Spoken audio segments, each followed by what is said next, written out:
In the open plan office of Harrington and Company, Chicago, silence was treated like weakness. I learned that within my first month. My name is Emily Carter, and I was never the loudest person in the room. I didn't interrupt people during meetings. I didn't brag about my accomplishments. I listened, observed, and spoke only when I had something worth saying. To most people, that should have been fine. But to Mark Reynolds, it made me a target. Mark was senior to me by 2 years and made sure everyone knew it. He dominated meetings, laughed the loudest, and spoke with the confidence of someone who believed volume equaled authority. "Emily," he'd say loudly, glancing around the room, "you're awfully quiet today. Still trying to figure out what we do here?" People laughed. I smiled politely and looked back at my notes. What they didn't know was that I was already figuring out how the company really worked. Mark's bullying was subtle enough to be dismissed but sharp enough to hurt. He'd joke that I was invisible. He'd take credit for ideas I emailed to the team.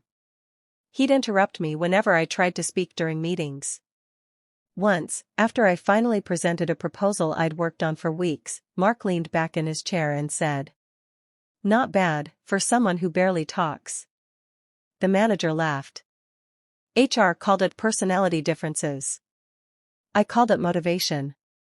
Instead of reacting, I started documenting. Every email. Every meeting. Every stolen idea. I wasn't quiet because I was weak. I was quiet because I was watching. 2 years in, a team lead position opened up.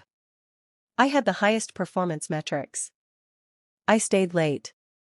I solved problems no one else wanted to touch. Clients requested me by name. Mark? He had confidence and visibility. Guess who got the role? During the announcement meeting, Mark flashed me a grin that made my stomach turn.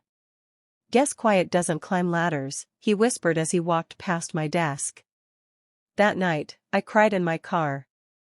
Then I went home and updated my resume. I didn't storm out.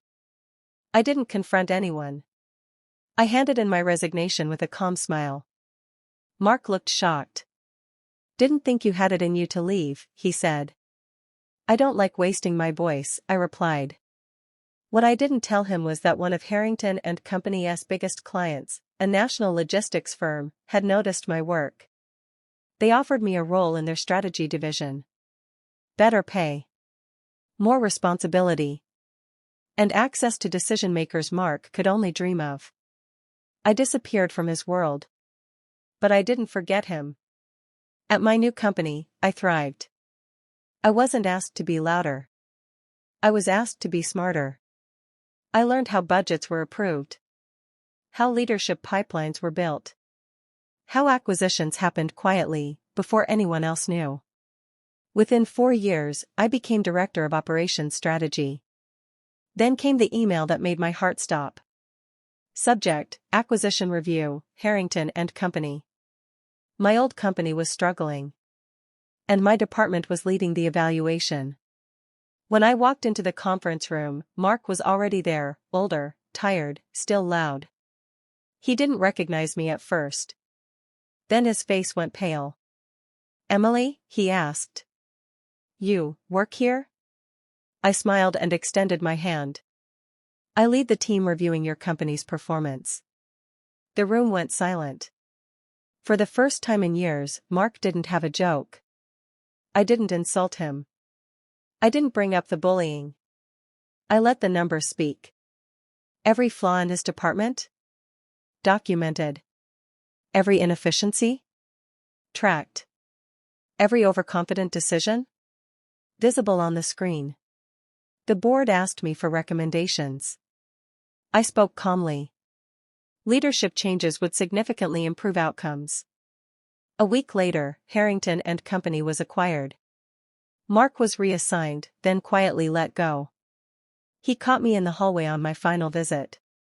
"I didn't know," he said. "I didn't think you were paying attention back then." I met his eyes. "I was always paying attention," I said. "I just didn't need to announce it." He nodded, defeated. I walked away without looking back. Today, I sit in an executive office overlooking the city. I still speak softly.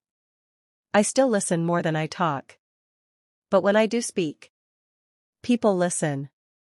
Being quiet never held me back. Being underestimated gave me room to rise. And the coworker who bullied me for my silence? He taught me exactly how powerful it could be.